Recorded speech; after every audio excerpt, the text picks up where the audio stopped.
Good morning, y'all. Good morning, good morning. Blessed to be here. It's about 6:15 a.m. Went ahead and had to go ahead and beat that rooster this morning. Went ahead, go ahead, had to, man. I got some brain fog like a motherfucker. I'm I'm on day three of actually I smoked a CBD joint on Monday and I found that it had a little keef in it. So day one doesn't count technically for the herb.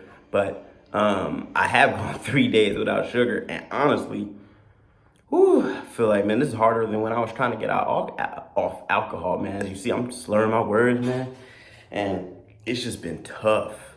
I literally was tossing and turning in bed all night from till like 1:30, and then that alarm was off at 3:45.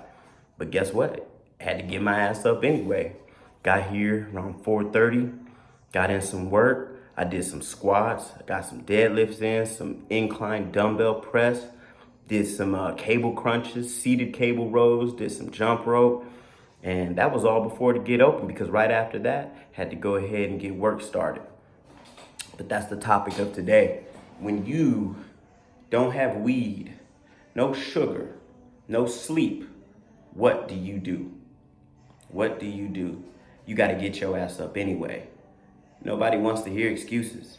In my head, it was going, maybe I could call my boss. Maybe I could do this. Maybe I could do that. But guess what? This motherfucker don't want to hear my excuses. He gonna just want to know why you ain't at work. Things that are in my control aren't gonna stop me.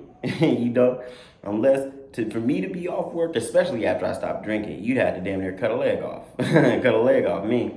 My dad, man, my mom and dad never called out of work, ever. My dad literally fell asleep on the FedEx truck and got fired before he would not show up to work. You know what I'm saying? So this is really a test of my will and who I am. I was watching one of the runners, a documentary about him, Iliad, the guy that broke the marathon. I might be saying his name wrong, so feel free to let me know how to pronounce it and say it correctly. But he was talking about being a slave to your addictions. Every day, you need to get up and mentally break away from the things that are killing you. And not just physically killing you, killing your motivation, killing your drive, killing you wanting to go from here to there. Because no matter what, you're going to have to make some sacrifices.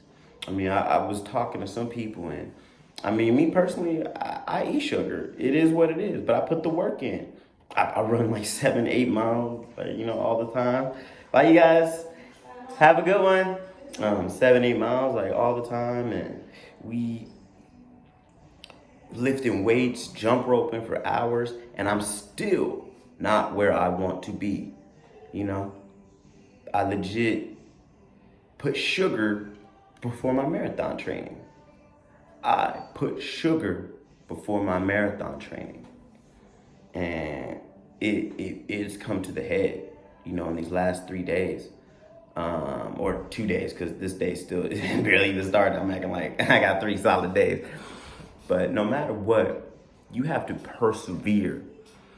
There are going to be times where you're laying in bed and you can think of 40 million excuses why you don't have to get out of bed. But you only need one to get up out of it. You only need one, and that's your own personal drive. You don't need nobody to do it for you. Get that alarm clock. Tell yourself that you gonna do it. I told myself I'm not gonna eat sugar. I told myself that I'm gonna do the things that I said I'm going to do. I told myself I was gonna get to the gym no matter how much I slept. I took an extra 15 minutes, got my ass up, and then hopped to it. Get to it. Nobody wants to hear excuses. Excuses is like what my homeboy told me back in the day. Excuses is like assholes. Everybody got one, but nobody want to hear it. You know what I'm saying? That's just the way it goes. Sorry, I've been looking a little rough, y'all, but y'all know this ain't no model. This ain't no model YouTube. And so, hey, till it is, I just be coming on here looking the way I look, and hopefully I get that lineup and haircut. And I ain't even gonna cut my hair. I'm probably gonna dread it or braid it or do what I want. My hairline is looking a little sus. But either way, perseverance. You don't let nobody stop you. no matter what. I really attribute some of that when I read Malcolm X. When he went from Detroit Red to Malcolm X, he could not be Detroit Red and Malcolm X in the same breath. It just doesn't work like that.